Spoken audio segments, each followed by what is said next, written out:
Selamat pagi, selamat datang di Indonesia Ngomong. Saya Saida Alifah, tuan rumah Indonesia Ngomong.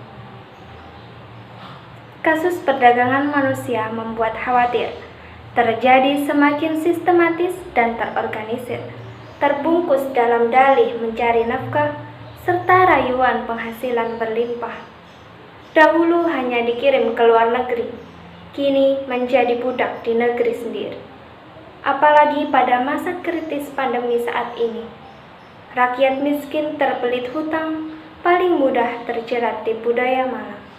Inilah Indonesia Ngomong, Kula Manusia. Pemirsa, perbudakan, jual beli atau human trafficking merupakan fenomena yang masih terus terjadi di negeri ini.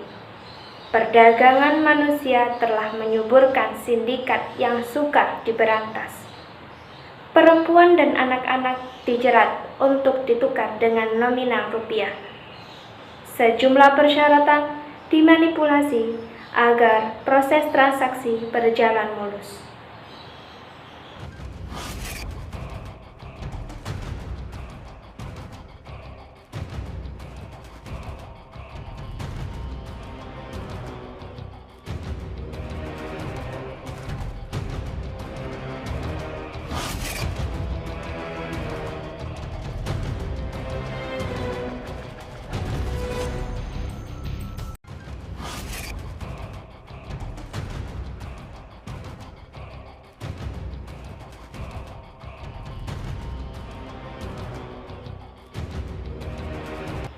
Terbongkarnya kasus seorang ibu yang tega menjual buah hatinya beberapa waktu lalu untuk mendapatkan beberapa harta, membuka mata kita bahwa perbudakan itu nyata.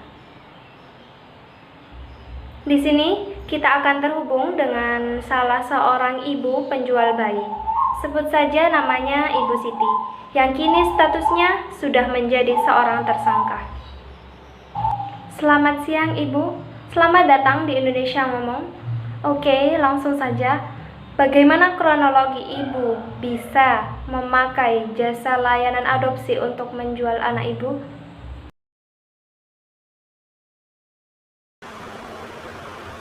Saya tuh orang susah, Mbak.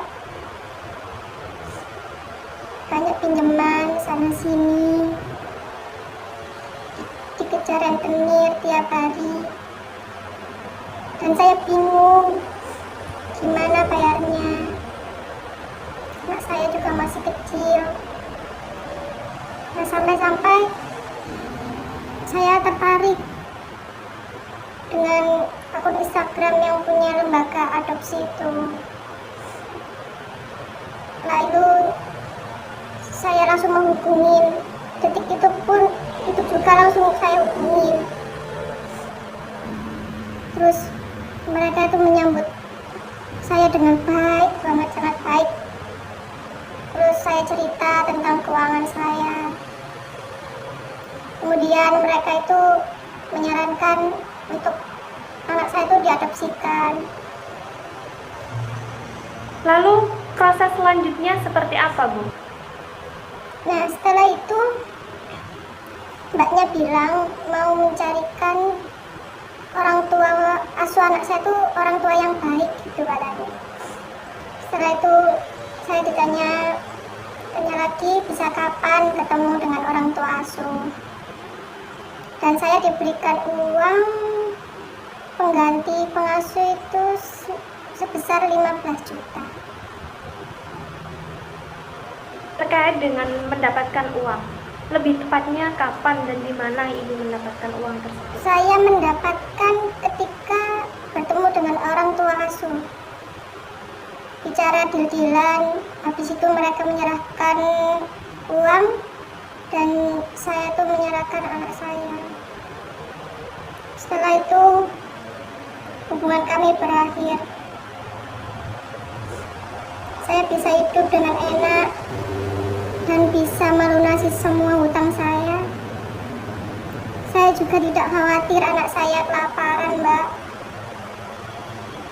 Tapi sekarang saya merasa menyesal. Betapa bodohnya saya saat itu. kok tega menjual darah daging saya sendiri. Sungguh naas sekali bukan pemirsa? Buah hati ditukar dengan uang yang tak seberapa. Oke, kita akan mencoba mendengar alasan dari pemilik akun Instagram konsultasi seputar keluarga yang kini pengikutnya sudah hampir 2000-an dan memiliki total 1000 posting.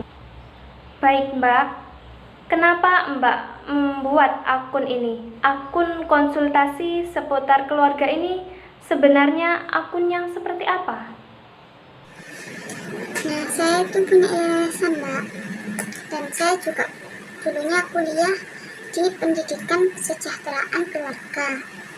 Nah, di situ saya mulai punya inisiatif untuk bikin akun khusus untuk konsultasi dan sharing masalah seputar keluarga seperti perselingkuhan, hubungan suami istri, dan konsultasi seputar buah hati. Lalu, bagaimana bisa sampai ke jasa penjualan anak yang berkedok jasa adopsi? Nah, awalnya itu saya juga tidak tahu kalau akun ini lambat laun berkembang menjadi seperti ini. Awalnya itu ada ibu hamil di luar nikah. Nah, dia itu menghubungi saya lewat Instagram. Dia meminta solusi agar anak yang dikandung itu tidak digugurkan. Karena banyaknya wanita hamil di luar nikah yang masih sekolah, kuliah, kita memberikan dampingan kepada orang tua mereka. Dan banyak orang tua yang setuju cucunya diberikan kepada adopter. Alhasil, banyak ibu hamil di luar nikah, entah karena hubungan gelap atau pemerkosaan, yang meminta bantuan ke saya. Solusinya seperti apa? Nah, yang pertama, dampingan kepada orang tuanya.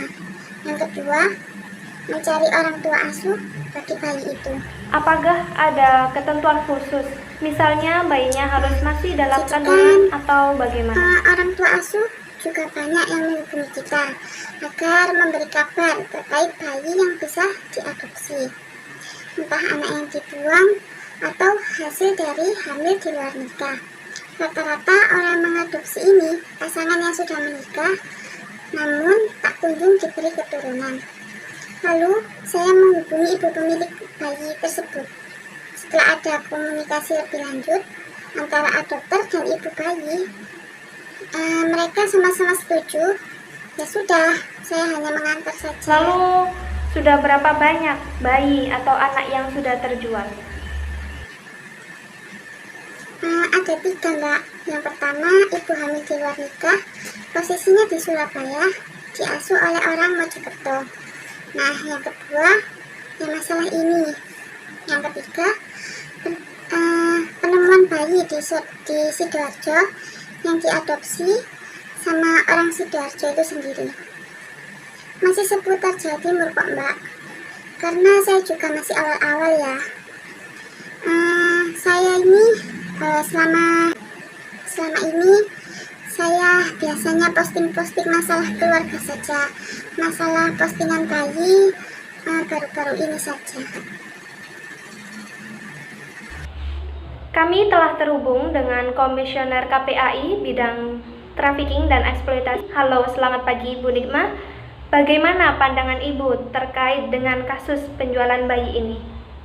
Halo, selamat pagi juga Mbak Alifa. Tadi saya juga sudah menyaksikan Indonesia Ngomong ini dari awal segmen sampai sebelum saya ini.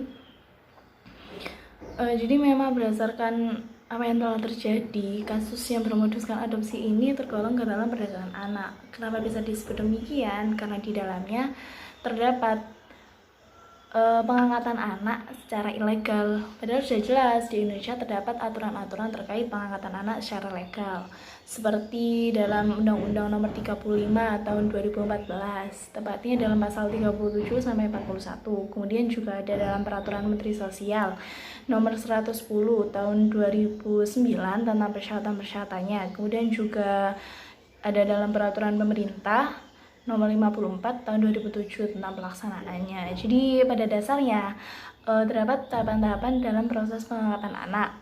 Yang pertama adalah pengajuan ke pengadilan. Tapi sebelum mengajukan ke pengadilan ini terdapat peran dari dinas sosial. Jadi di sini dinas sosial mengecek kelayakan dari orang yang akan mengadopsi dengan cara memberi waktu selama 6 hingga 12 bulan untuk anak agar bisa bersama dengan orang tua yang akan mengangkatnya itu. Nah, setelah waktunya habis, kemudian dinas sosial akan menilai dan merekomendasikan kelayakan atau tidaknya. Baru deh ke pengadilan untuk mendapatkan penetapan atas kelayakan atau tidaknya itu. Nah, langkah yang terakhir ini yaitu pencatatan pengurusan berkas ke catatan Memang sipil. cukup rumit ya Bu prosedurnya. Mungkin itu yang membuat ada celah sehingga oknum-oknum bisa mengambil keuntungan Jadi dengan iya, Mbak, memperdagangkan berdasarkan anak. tahapan-tahapan yang sudah saya jelaskan tadi, proses pengangkatan anak ini memang terbilang cukup panjang dan rumit. Jadi ya untuk memperjelas identitas dari para pihak, baik dari yang mengadopsi atau yang akan diadopsi. Hal ini tentu menjadikan kasus perdagangan anak semakin berkembang ya Bu. Jadi sebenarnya eksistensi dari perdagangan Jadi anak gini, ini Mbak. seperti apa sih Bu? Eksistensi dan sebenarnya dari perdagangan anak ini ya hak anak itu yang dilanggar. Nah, yang menjadi problem masyarakat kita ini kurang paham atau bahkan kurang tahu bahwa anak juga memiliki hak-hak yang meliputi ada 4: hak hidup, kemudian hak bertumbuh kembang, hak perlindungan, dan yang terakhir hak berpartisipasi. Nah, karena mereka kurang tahu atau bahkan kurang paham, ini akibatnya mereka nggak tahu, mereka tidak sadar bahwa hak-hak anak tersebut telah dilanggar oleh orang-orang yang tidak Jadi bertanggung jawab. memang dibutuhkan pemahaman dari setiap lapisan masyarakat ya Bu, agar setidaknya perdagangan Iya, anak jadi ini pada tidak terus kenyataannya, bertambah.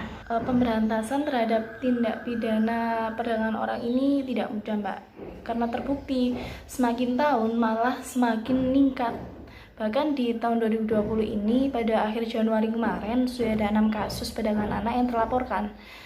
Memang sih pada tahun 2019 mengalami penurunan dibandingkan pada tahun 2018.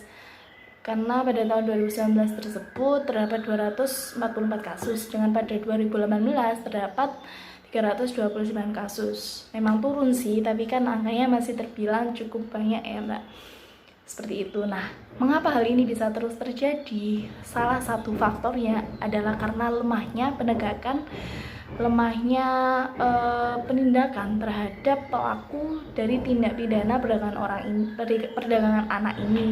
Faktor tersebut menjadi sangat dominan ya Bu untuk memberantas dari meningkatnya perdagangan Mbak, anak.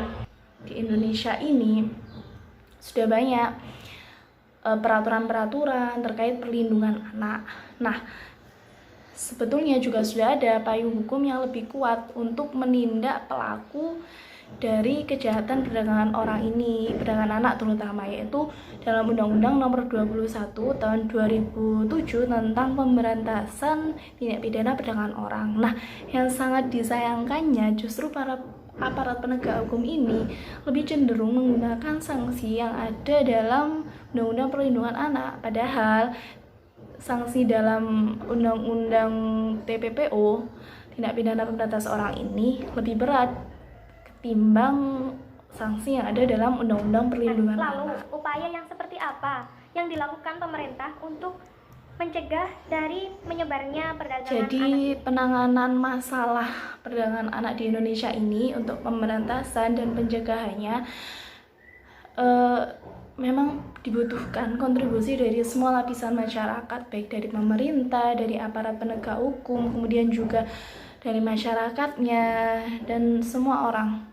Nah, tentunya dari pemerintah dulu ya, pemerintah harus bisa mengelaborasi antar lembaga pemerintahan untuk saling mencegah terjadinya perdagangan anak ini. Kemudian dari aparat penegak hukumnya, mereka harus lebih memperkuat, lebih menegakkan, lebih memberi tindakan yang sesuai, memberi sanksi berat terhadap pelaku dari perdagangan anak ini. Dan juga kami dari KPAI terus melakukan upaya-upaya seperti kami terus memperkuat fungsi pelayanan pemberdayaan perempuan dan perlindungan anak. Kemudian kami juga memberi pelatihan berupa pengasuhan kepada orang-orang dewasa yang berada dalam lembaga yang bekerja pada anak seperti TPA, tempat penitipan anak, dan panti asuhan dan sebagainya. Kemudian upaya yang paling penting adalah kita semua harus benar-benar paham bahwa anak juga memiliki hak yang harus dilindungi.